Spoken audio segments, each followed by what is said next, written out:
اللہ کے محبوب علیہ السلام گزر رہے تھے تو سوا نامی ایک شخص گھوڑا لے کر کہیں جا رہا تھا، تو حضور رکے اور اسے پوچھا کہ یہ بیچتے ہو؟ اس نے کہا جی بیچتا ہوں۔ کتنے کا؟ اتنے کا۔ سودا طے ہو گیا۔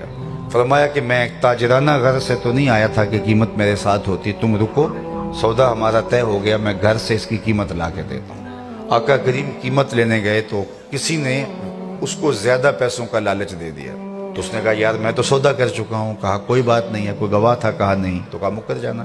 آقا کریم علیہ السلام قیمت لے کے جب دوبارہ تشریف فرما ہوئے تو اس نے انکار کر دیا۔ اس نے کہا میرا تو آپ کا سودا ہی نہیں ہوا۔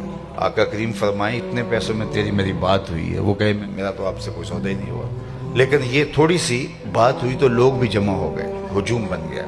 اور جب ہجوم بن گیا تو اس نے کہا میں تو سوچتا تھا کہ بس انکار کروں گا اور پتلی گلی سے نکل جاؤں گا اور جس شخص نے زیادہ قیمت لگائی ہے اس کو جا کے بیچ دوں گا، لیکن یہ تو پھنس گیا۔ تو خود کہنے لگا جب دو آدمیوں کے مابین نزاع بن جائے تو آپ کی شریعت میں تصفیے کی صورت کیا ہے؟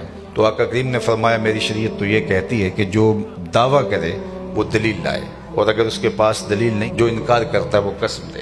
تو اگر آپ نے گھوڑا خریدا ہے تو آپ کوئی گواہ لے آئیں، اور اگر آپ کے پاس گواہ نہیں ہے تو میں قسم دینے کے لیے تیار ہوں۔ مکر تو پہلے گیا تھا، اس کے لیے قسم دینا بھی کیا مشکل تھا۔ اس نے کہا کہ میں نکلوں تو صحیح اس مشکل سے۔ اب اتفاق ایسا تھا کہ جب گھوڑا خریدا تھا تو کوئی گواہ نہیں تھا۔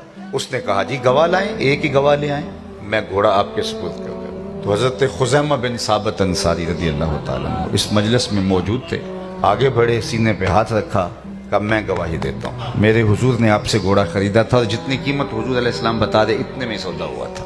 وہ تو اپنی معقول قیمت پہ فروخت کر چکا تھا، یہ تو زیادہ پیسوں کے لالچ میں اس نے انکار کیا تھا، تو اس کو بھی بچنے کا راستہ مل گیا۔ تو اس نے کہا جی ٹھیک، میرا مطالبہ پورا ہو گیا۔ گھوڑا حضور کے ہاتھ میں دیا، قیمت وصول کر لی۔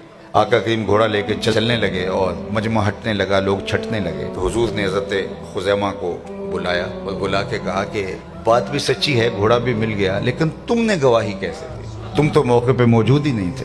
تو سنو حضرت خزیمہ بن ثابت انصاری نے جو کہا۔ حضرت خزیمہ بن ثابت انصاری رضی اللہ تعالیٰ عنہ بولے حضور گھوڑا کیا ہے؟ آپ کے کہنے پہ رب کو نہیں مان لیا؟ اس کو دیکھا تھا، آپ نے کہا تو مان لیا، تو یہ گھوڑا کیا ہوتا ہے؟ تو آقا کریم علیہ السلام نے اشارہ کیا اور جو جانے والے تھے ان کو کہا رک جاؤ، اور پھر حضرت خزیمہ کا ہاتھ پکڑ کے فضا میں بلند کرتے ہوئے کہا لوگوں کسی عدالت کچہری میں گواہ کی ضرورت ہو تو میری شریعت دو گواہ مانگتی ہے، لیکن جہاں میرا خزیمہ ہوگا ایک کی گواہی دو کے قائم مقام ہوگا۔